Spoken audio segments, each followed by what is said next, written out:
نحمده ونصلي على رسوله الكريم أما بعد فأعوذ بالله من الشيطان الرجيم بسم الله الرحمن الرحيم ولقد جاءت رسلنا إبراهيم بالبشرى قالوا سلاما قال سلام فما لبث أن جاء بعجل حنيذ فلما رأى أيديهم لا تصل إليه نكرهم وأوجس منهم خيفة قالوا لا تخف إنا أرسلنا إلى قوم لوط صدق الله العظيم. دا سورہ ہود دے 12 سپارہ راو دی کہ اوم رکوع شروع کیگی. اللہ سبحانہ وتعالی پدی رکوع کی دے ابراہیم علیہ السلام واقع بیانی. سورہ ہود کی د پیغمبرانو علیہم السلام د دعوت سلسله چې کوم هغه چلولې وه د هغې په تقریبا یو رکوع کې د ټولو بیان دی. نو صرف یو بیان چې کوم دی نو هغه په 2 رکوع کې چې هغه د نوح علیه السلام نور تقریبا ټول په یو رکوع کې اوس په دې رکوع کې الله سبحانه وتعالی فرمایي ولقد جاءت رسلنا ابراهیم او کله چې راغې زمونږ هغه فرشتي ابراهیم علیه السلام ته بالبشرا دا غزیری ورکولو لپاره قالوا سلاما نو دوی ورته وی چې السلام علیکم سلام ورته وکړو. قال سلام نو هغه جواب کوي چې په تاسو دې سلام دی. فما لبث ان جاء بعجل حنيذ نو لک سات تیر شوی نو چې ابراهیم علیه السلام راوړو یو سخیره را چې هغه رید کړی شوی سخی راوړو. فرشتي د انسانانو شکل کې راغلي وي. ابراهیم علیه السلام دا سنت وو چې هغه به یوازې روټۍ نه خوړه او د روټۍ ټایم به شو نو چېرته داسې بار به ووتو به کته چې په دې مالت کې یا په دې کوڅه کې په لار کې څوک هم به میلاو شو لکه خاص طور مسافر وغیره به کتو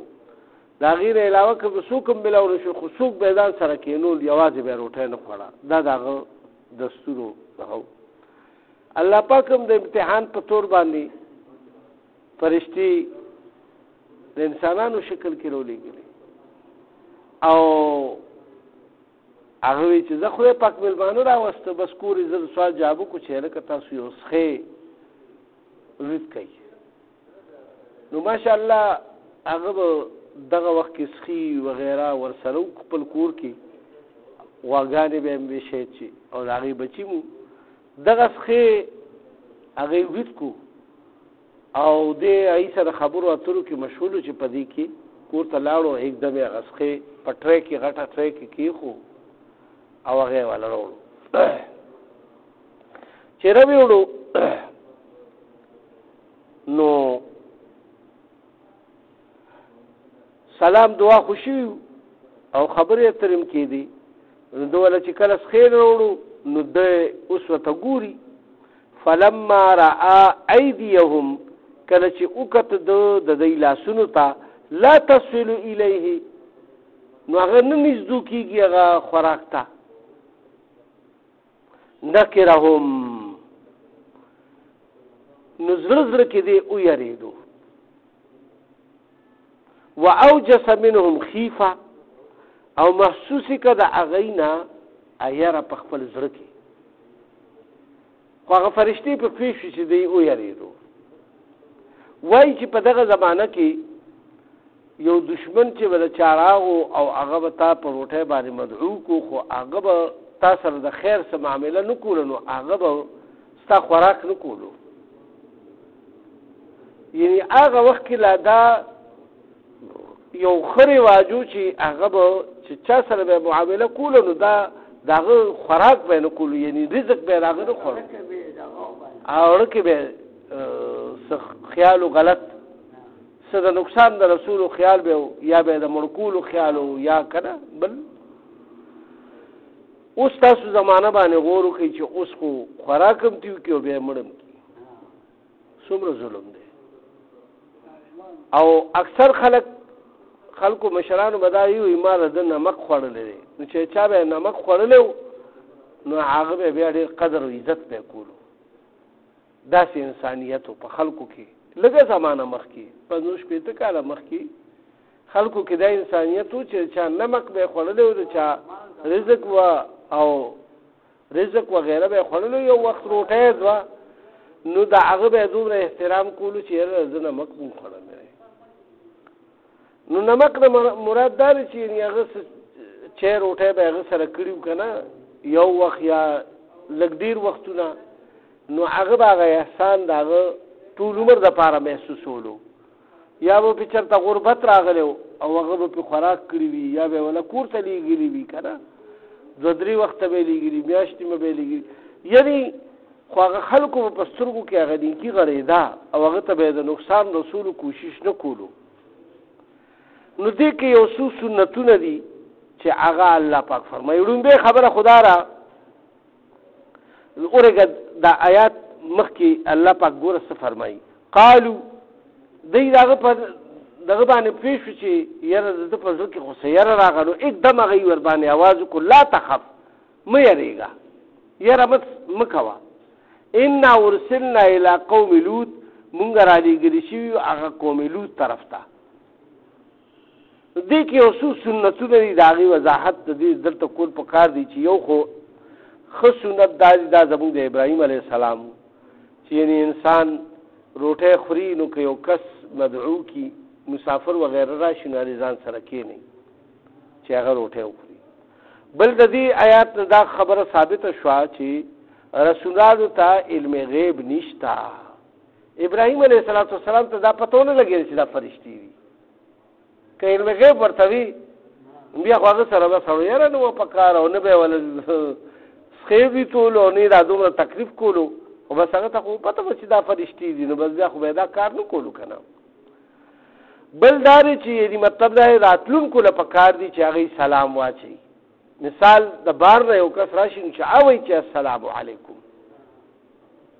دا نه چې بس داسې لکه غلی رادن نه شي او ته ورته چې سلام علیکم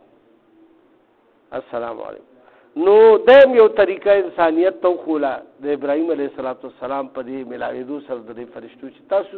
یو محفل ته لاړ شئ نو سلام واچوئ او بیا د سلام جواب هغه ورکړو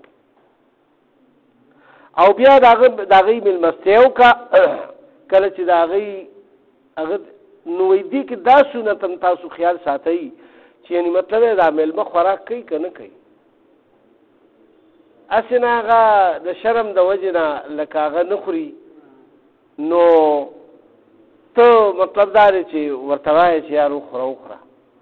واله خیر دې لږ خو واله که نه یو سړی وایي ورته مې نم کېږي نو وایي یاره لږ غوندې خو وخوره که نه د خدای بنده که نه اوس دومره ما تیاری کړی دی نو که نه نو دا ده چې وایي د هغې باندې به نظر ساتي چې دې څه خوري که نه خوري نو دا ښه خبره ده چې دا داسې کول پکار دي خو چې هغه کله ولیده چې د دې لاسونه نه وررسي نو ما تاسو ته واقع مخکې بیان کړه چې د پخوا خلکو به دا دغه و چې چاته به نقصان د رسېدو یا د مړ کولو یا د څه بل څه نقصان رسولو د اراده وه نو هغوی به د هغه خوراک نه کولو او بله خبره دا د چې څنګه فرشتو ته پته ولګېده چې یاره د مونږ نه ویرېدو نو एकदम یې ورته ووایي هغه زیات په مشقت کې وا نه چوړو چې ګینې هغه یاره کې ساتلې وې څنګه چې زمونږ د خلکو رواج دی چې تر اخره پورې په یاره کې ساتلې وي او سسپنس کې مې وي ساتلې دی نو نه एकदम هغه باندې بس پیښ نو एकदम ورته وی چې نه مونږ الله رسولان یعنی را لېږلي شوي فرشتي او مونږ قوم لوط باندې عذاب نازلولو دپاره را لېږلي شوي نو دله دا خوشخبري څه ورکوله دا متفقات کړي خوا کې او د هغې ابراهیم علیه السلام دلته کې په ملک شام کې او په دې علاقه کې د الله پاک پیغمبر جوړ کړو او لوط علیه السلام د دوی خورهیو هغه چې کوم دی نو هغه ځای دپاره بیا الله پاک پیغمبر جوړ کړو چې کوم د هغه واقع مخکې که نه را روانه ده نو ریشه تېره شوه جوړ غالبا که نه نو لوط علیه السلام د هغې دپاره دغه مقرر کړو نبی او هغې کې یو خباست دا و چې د شرک نه علاوه هغې لواطت ماشومان هلکانو سره د دې لپاره پای باندې د عذاب فیصله شوې وه بس هغه ورته ډېر وعظ او تبلیغ وکړو خو هغې نه منل او اخر کې دې باندې راغی چې موږ به تا سنګسار کړو دې کلي نه به دې داسې وباسو بس کنی بس په خوله لاس کېده یا غلی شه دغلته بس خپل وخت تېروه مونږ ته نصیحتونه او وعظونه مه کوه بس دی مونږ ښه پوهېږو نو دلته کې الله پاک فرمایي چې کله دا زیرې ورته ورکو ابراهیم علیه السلام د سارا بیبي نه اولاد نو او الله سبحانه وتعالی هغې ډېر زیات فریاد کړو چې یا الله زما سلسله جاری وفرمایي او د خلیل الله ابراهیم علیه السلام سلسله د اولاد جاری وفرمایي مونږ له اولاد راکړي نو الله پاک د هغې دعا قبوله کړه او معجزانه طور باندې اوس الله پاک خپل امر او قدرتونه مخی په بوډاپه کې چې تقریبا څه کم 100 کاله عمر ته رسېدلي وو ابراهیم علیه السلام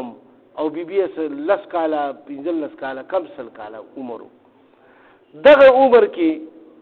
دی رسېدلي چې الله پاک فیصله وکړه چې دی له ورکم اسحاق علیه السلام الله پاک ولا ورکو او د دې زیرې ولا باقاعده د دې فرشتو په ذریعه راولېږلو چې یعنی تاسو له به الله پاک زوی ورکوي او د هغه نوم به اسحاق وي او د هغه به بیا زوی کېږي یعقوب او د یعقوب علیه السلام نه بیا پوره یو سلسله شروع کېږي د هغه بیا 12 زامنو څنګه یوسف علیه السلام او نور ټول زامن او هغه بیا تر فرعونیانو پورې هغه سلسله جاري وه بني اسرائیل چې کوم را روان دي تر اوسه پورې اوس هغې کې را روان دي او بل طرف ته الله پاک حاجري بیبي له زوی ورکړی اسماعیل علیه السلام او هغه د الله په حکم باندې هغه ویران ځای کې پرېښی و نو د دې بیا ډېر زیات امید پیدا شو چې الله پاک مال هم راکولی شي چې الله پاک مال راکړي نو الله سبحانه وتعالی فیصله وکړه چې دی له به ورکوم په بوډاپه کې نو چې کله دی دا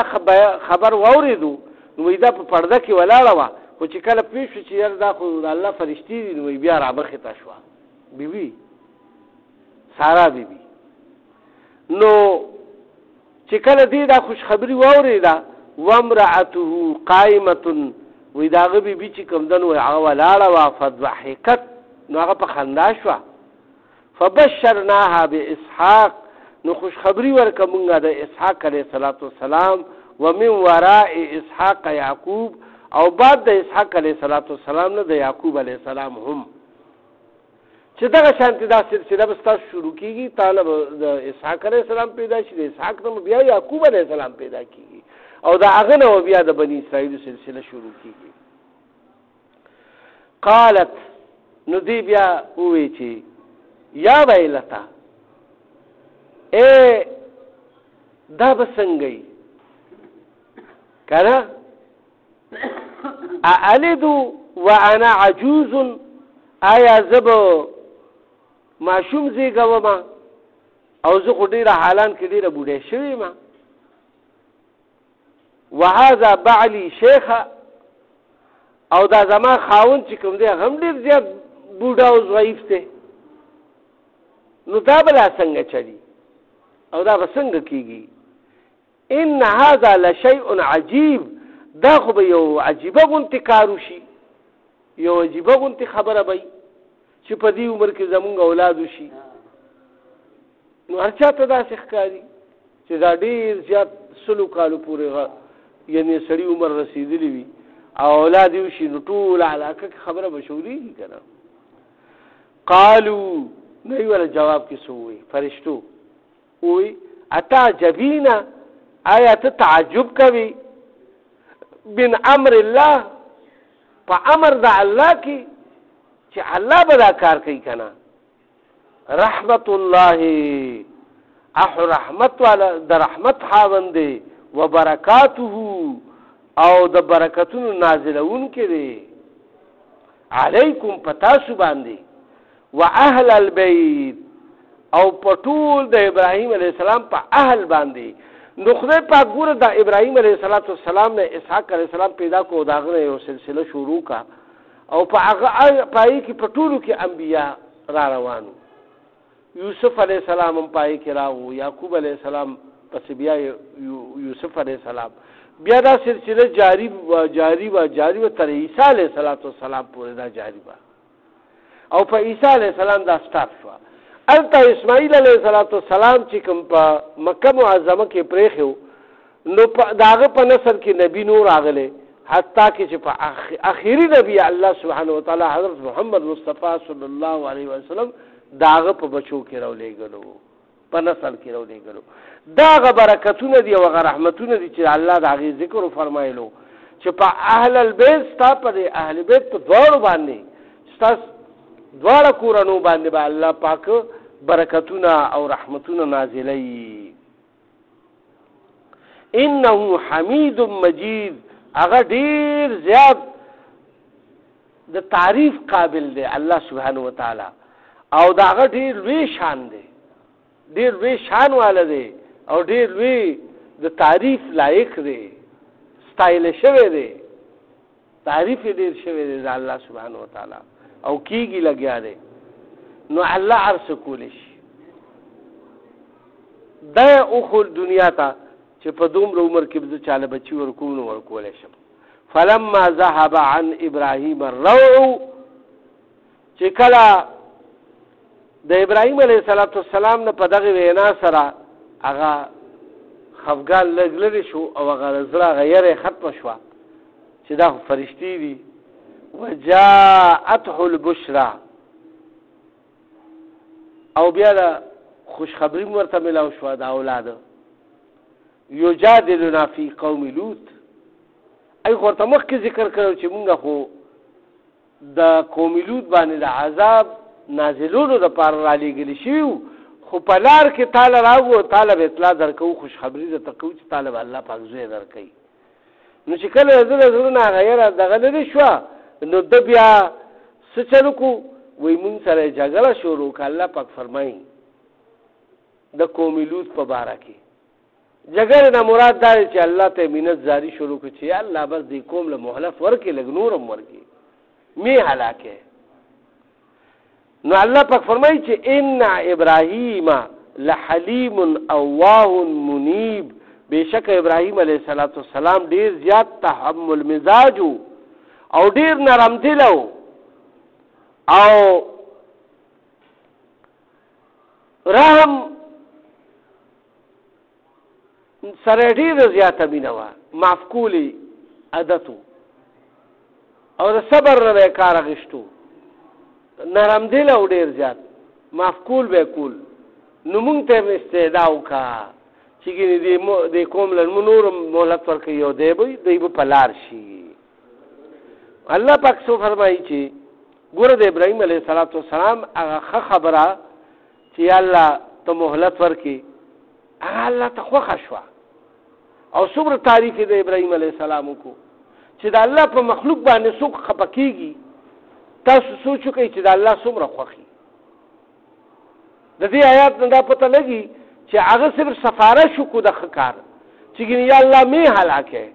لږ مهلت وله ورکړي نو الله د هغه څومره تعریف وکړو چې هغه ډېر نرم دله دی او حلیم دی صبرناک دی او بیا الله پاک فرمایي چې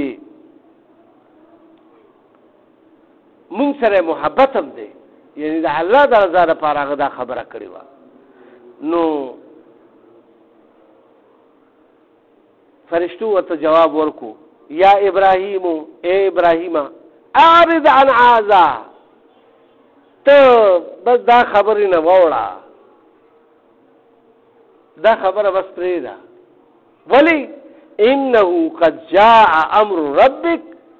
کله چې راشي ستا د الله پاک د رب امر، د الله حکم چې کله راشي، وانهم آتیهم عذاب غیر مردود،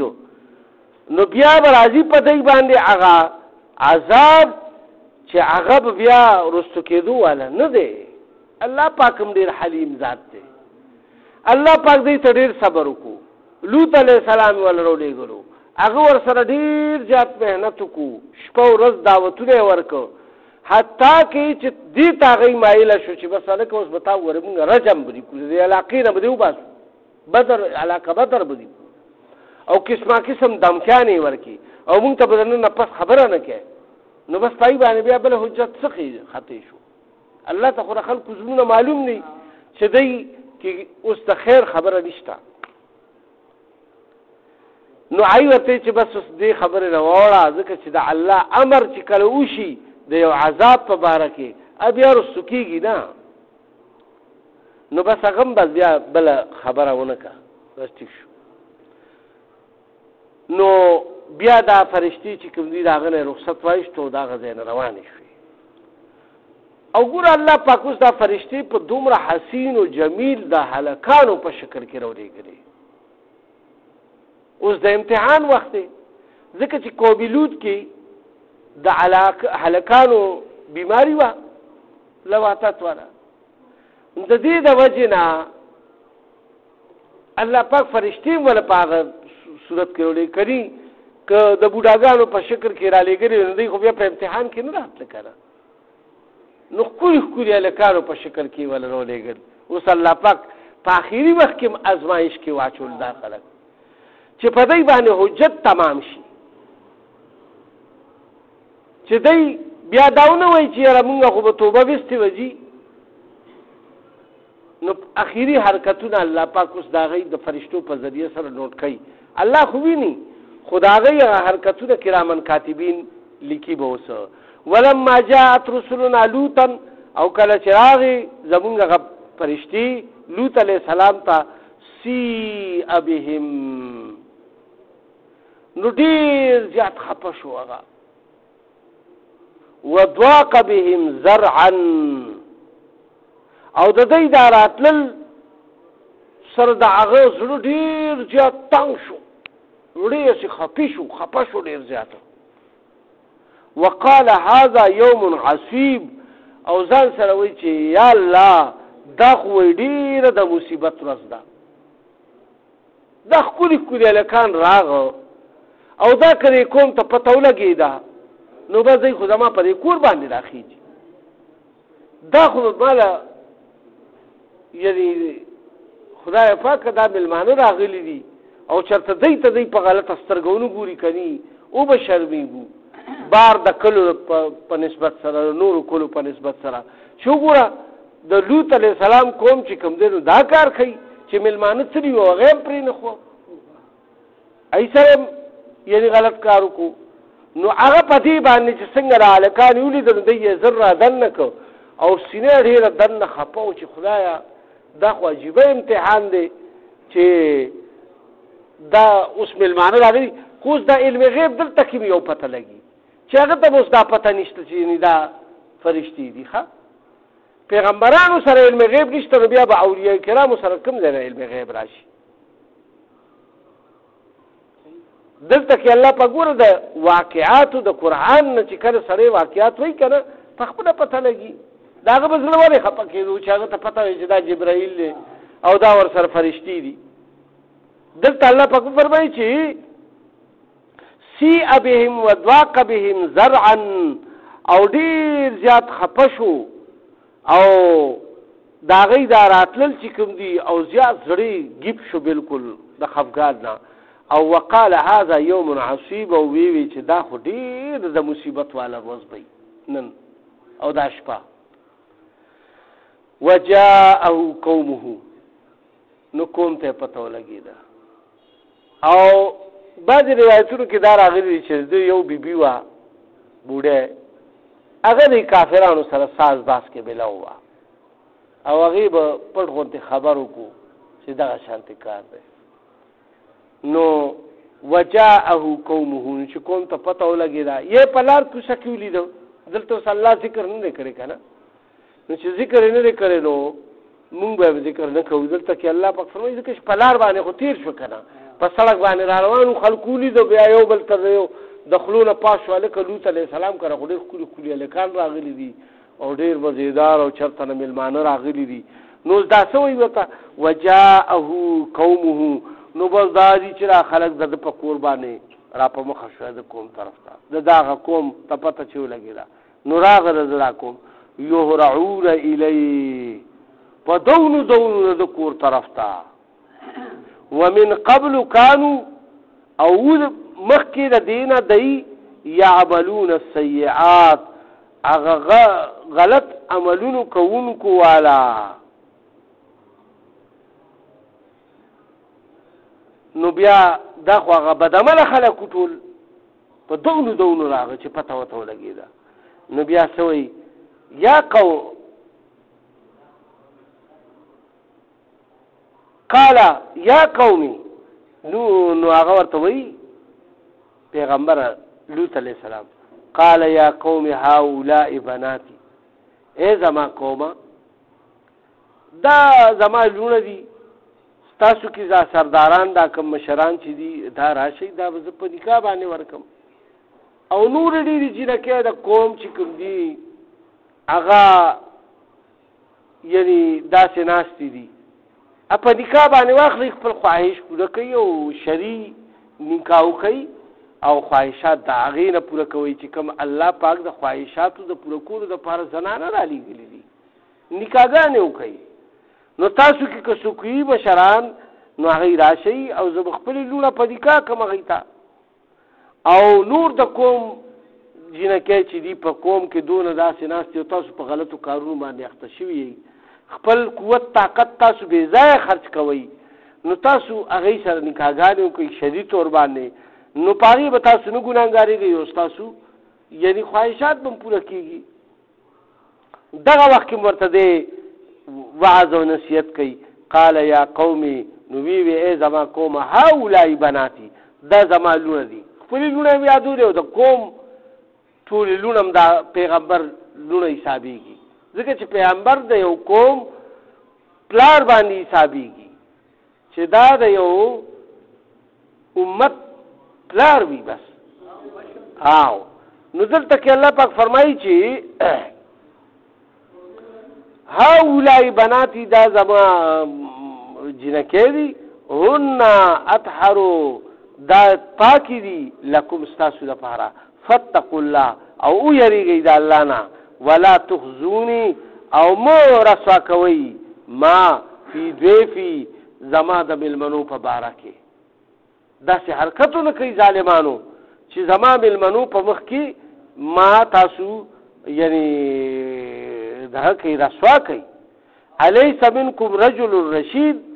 آیا نشته په تاسو کې یو څوک داسې سړی چې تاسو پوي کی یعنی تاسو کې څوک ښه سړی نشته چې دا خلک پوي کی. دلته کې یو خبره در نوټ کولو قابله دا ده چې شعیب دا لوط علیه السلام چې کوم دی ځکه دلته کې فرمایي چې وي دلته کې دې خبره نه دا اندازه لګي چې د ټول قوم هم ګمراه شوی او د معاونت چام نه کولو مدد او نصرت چام نه کولو. نو ځکه دا فکره استعمال کړې ده چې تاسو کې څوک داسې سړی نشته چې هغه نه وکړي. قالو نو هغوی ورته څه وایي لقد علمت ما لنا په تحقیق سره پته ده تا ته ما لنا فی بناتک من حق ایسب نشته مونږ له ستا په جنکو کې څه حق د نکاح وغیره او زمونږ له ته حاجت نشته. وانك لتعلم او تخبي ما نريد چې زمون څه اراده را وګوره دا صفا خبرې ورته وکړي چې وي ته خو په دې باندې پوهېږي چې زمونږ څه اراده را بس نورې خبرې را سره مه کوه مونږ ستا جینکو سره څه کار نشته بس دا هلکان مونږ ته را پرېږده د دې زیات مونږ حقدار یو چې مونږ د دوی له مېلمستیا ورکړو دا ستا د مېلمستیا جوګه خلک نه دي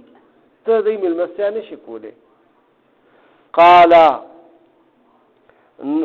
نو اوی لوط علیہ السلام لو ان لی بكم کچریوی ماتا پتاسو باندې قوتن یو قوت او آوی یا ما پناه غشتی شو الى رکن شدید د سحاری چې هغه ډیره مضبوطه وي د دې دا مراد دی چې د ټول قوم د خلاف شوی او د سره مرستې او دغه والا سکنو نو وی د دنه پس چې کله د دا آهو بکاو که الله ته وی بیا یو پیغمبرم الله پاک په کمزوري خاندان کې نه دی رالیږلی د محمد صلی الله علیه وسلم خاندان کې ډیرو خلکو ایمان نور وروړي تر ابو طالبه پورې ایمان چا نور وروړي لیکن د ابو طالب سره ابو طالب چې کوم دی نو رسول الله صلی الله علیه وسلم ترو کافرو لیکن کلک ورسره ولاړو او کافران د ظلم ته په هغه باندې نه پرېښو تر دې پورې چې کله کافرانو د جدا کېدو کوشش دپاره هغه شعب ابي طالب کې دوی قید کړل او ویې چې هلکه د سره څوک د ده مرسته کوي دوی سره بایکاټ به کوئ او په مکه معظمه کې هغه خط ولیکلو او هغه یې ځوړان کړو نو بیا هم ورسره هغه الت لاو او هغه لوږې او تندې هم برداشت کړي خو خپل وارونه هغه واونه ډېدو عرب کې باوجود د دې چې هغه دغه او نور هم د هغه داسې ملګري وو چې هغه کافرانو خو لیکن د رسول الله صلی الله علیه وسلم په سر باندې ولاړ او دلته کې الله پاک فرمایي چې د ډېر فریاد وکړو وایي د دې نه پس الله پاک یو پیغمبر هم داسې نه رالیږلی چې هغه قوت طاقت هغه د هغه خپل قوم الله پاک د هغه په سر ودرولي وي لازمي قالو نو دوی ورته یا لوطو اے لوطا علیہ السلام دا فرشتي ورته ذکر کوي چې دا خبرې اترې وشوي او دا الله ته فریاد وکړو چې یا الله چې ما چېرته قوت طاقت والا ما سره څوک وی او ما خو دا ټول سم کړی وی اوس سم مې دربولې وی چې دوی بیا داسې کړی نه وي تر دې پورې چې په دیوالونو باندې راخته او ورونو له دکې ورکولې ورونه یې ماتول کله چې دا فریاد وکړو نو دوی ورته بیا ځان ښکاره کړو فرشتو څنګه چې هلته هغه یره محسوس کا پیغمبر والا نو هغې ته هم ځان ښکاره کړو ابراهیم علیه السلام اوس دلته ورته دوی وایي فرشتي ورته قالو دوی ورته وایي یا لوطو اے لوط علیه السلام انا رسول ربک مونږ خو رالیږلي شي ستا د رب د طرف نه مونږ خو فرشتي یو لن یصلوا هرگز به رونه رسی الیکا تا فاسر باهلکا یعنی دوی یا لاسونه تا ته را رسېدی نه شي بېغمه شه او جبرائیل علیه السلام چې داسې یو پرله یو شغ ورکو که نه وی ټول لاندې شو به د دیوالونه یو خابل خوا وغورځېده پړ مخې وغورځېده او ټولو سترګې ملګرې او بس ویې لکه داسې جادوګر راغلي دي او که داسې چل یو بل ته یې داسې خبرې شروع کړي بیا هم په ایمان باندې ایمان یې رو نورو ویې لکه دا جادوګران دي ګورې ښه هلکه تختی دي او سترګې ټولو ملګرې وړاندې شوي او یو ټکر یې والې او درزونه یې خوړه او دونه یې وال نو دلته کې الله پاک فرمایي چې زمونږ هغه فرشتو ورته ووایي چې اے لوط علیه السلام ستا رب مونږ رالیږلي یو مونږ فرشتي یو او د دوی دا لاسونه تا ته نشي رسېدی هېڅ کلم فاسر باهلکه نو وباسه ته پټ په پټه او روان شئ خپل اهل و عیال سره یعنی کوم مسلمانان چې دي ما خو تاسو ته مخکې وایي چې امت ده د امت پلار چې کوم دی هغه پیغمبر وي دلته کې الله پاک بیا فرمایي چې ته د خپل بچیم چې کوم مسلمانان دي او کوم ستاره قوم مسلمانان خلق دي دا ځان سره کا او بس دی والا بقطع من الليل خو د تیار کې بوزي د رڼا د راتلو مخکې دلته نه وزي د دې کلینا چې دا خلق سورا پاسي تاسو کله پرېخي او د کلی د حدود د تاسو وتی او بل هدایات ورتداو کو ولا يلتفت منكم احد الا امرأتك او ګورای بم نه رستو چې سکیږي یو قسم ګورې ورستو نو ګورې په دې هدایاتو به عمل کوي مگر ستا خزه چې کوم دنو هغه به بیبي هغه به ستا سره نه ځي محدثینو لیکلي دي چې دا ورسره روانه شوې وه خو دې د دې حکم نافرماني وکړه چې دې کله هغه درز نارې شو که نه او جبرائیل علیه السلام داسې پر ورلاندې کو د شپږ کلیو تقریبا سونه مختلف داسې غون آبادي وه او هغې ته چې داسې ورلاندې کو هغه پر وي د ځمکې سره یې داسې روچت کو او دوی یې دونه بره که چې اسمان ته وایي د دوی د چرګانو او د هغه اوازونه تلو او دا هغه ځای نه چې الټه کړو نو بس بالکل داسې کو او بیا پې داسې باران د کاڼو وشو چې په هغې باندې نومونه د هر سړي لیکلي نشاندار کاڼي الله سبحانه وتعالی پې وورول نو دې ښځې چې څنګه درد نارې شو نو دې چې څنګه شاته وکړه دا ورپسې روانه شوې وه نور خو یې په یقین وکړه چې دا پیغمبر دی خو دې دغه هدایاتو باندې عمل ونکړو چې څنګه دې دغه شو نو د هغلته یو کاڼی راغو د دې پر یې سر باندې پرېوتو او دا په هغه ځای باندې مړه شوه نو دلته کې الله پاک فرمایي چې الا امرأتک مگر ستا دا بیبي به نه بچ کېږي دا مې سره ساز باز کې ده او که نه انه مصیبها او بېشکه چې رسي به دې ته ما اصابهم کوم چې هغوی ته رسېدونکي دی هغه عذاب دغه عذاب باندې به دا هم ککړه کېږي ان موعدهم الصبح نو دې اوس چې ده ته پته ولګي بیا دا انسان جلباز هم دی که نه چې کله ده ته پته ولګي چې دا خو فرشتي دي نو یره وایي دا به کله به یره وایي چې د دوی دا هلاکت خدای پاک وکړي او خو له خو یې زړه سوځولی و نو دلته کې ورته فرشتې وایي چې ان موعدهم هم الصبح دی به په سهار ټایم کې الله پاک دغه کوي و یره چې د دې رمزر شي نو یې ورته وایي الیس الصبح بقریب آیا دا سهار نږدې نه دی تاسو خو به له علاقې نه وتیم نه یئ پیدل به روان یئ چې تاسو د دې علاقې د کلي نه وځئ مثال د دې ځای نه سړی روانېږي صدر ته رسي نو کم از کم نیمه ګنټه 3 پاو خو لګي که نه او چې بیا سین کراس کوې او د هغې نه مخ ځي نو بیا خو مطلب دا چې کم از کم ګنټه لګي نو ته بس وځه په تیاره کې او ولې سهار وایي نږدې نه دی چې اوسه پورې خو دغه مې پریشان وی خو چې پته ته ولګي چې یعنې دا فرشتي دي نو وایي دا یاره وایي چې بس دی خو ډېر زر هلاک شي دی خو باله زر سطحي کړی دی نو الله فرشتې ورته وایي چې ولې دا نږدې نه دی دا سهار بس شابه ته خپل مسلمانان راغونډ که واهل دې راغونډ که او بس هغه بار وباسه الیس الصبح بقریب آیا دا سهار نږدې نه دی ډېر یعنې ډېر نږدې دی فلما جاء امرنا کله چې راغو زمونږ هغه حکم جعلنا عالیها سافلها نو وګرځول هغه برني خلق ښکته مونږه څنګه چې دا لاس داسې کې سړی الټه شي که نه نو د ځمکې د سر د پاسه چې کوم خلک وو د ځمکې د لاندې مې کوئ الله پاک فرمایي سافلها وامطرنا عليها حجارة او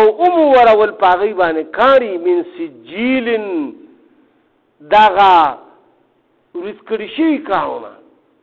کوم چې پر تنور وغیرہ کې کوم پاک شي وي دغه ته سجیل وي مندود او داسې پورید لکه د باران غونتی لګاتار باران دا شی به څنګه وریږي داسې پورید مسومه عند ربک او دا نشان دار شی پر رب پنځ درب ستا یعنی په دې باندې بعض مفسرین لیکلي چې د هر سړي نوم لیکل شوی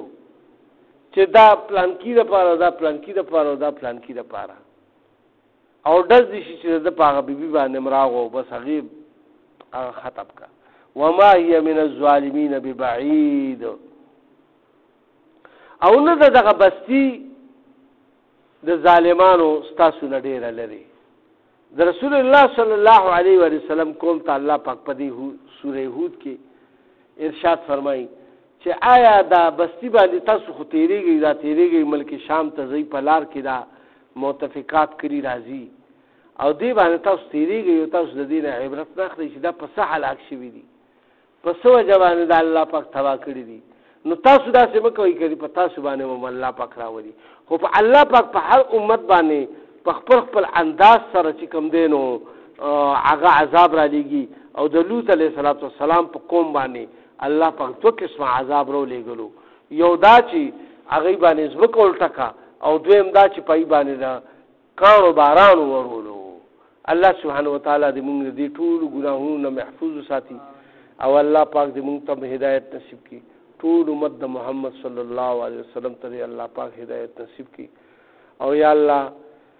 زمونږ دا ناسته په خپل درګاه قبول او منظوره کړي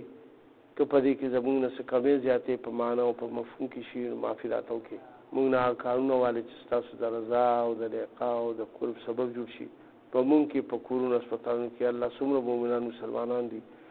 او بیماران دي یا الله شفایاب کړي څوک قرضداران دي قرضونه اخلاص کړي د چا څه حاجتونه دي یا الله د خپل غیبي خزانونه ورته پوره کړي د حق والو د رزق فراغ سو د ټول مؤمنانو مسلمانانو په خپل کور کې وطن باندې وکړي د ټول عالم په مسلمانانو باندې رحم وکړي او هدایت ورته وکړي ټول انسانانو ته یا الله او یا الله زمونږ څونه آبا او اجداد او څومره مؤمنان مسلمانان چې وفات شوي دي د ټولو مغفرت وکړي او یا الله مونږ ته دا عظیم شان کلمه نصیب کړي چې لا اله الا الله محمد رسول الله صلی الله علیه وسلم جزاکم الله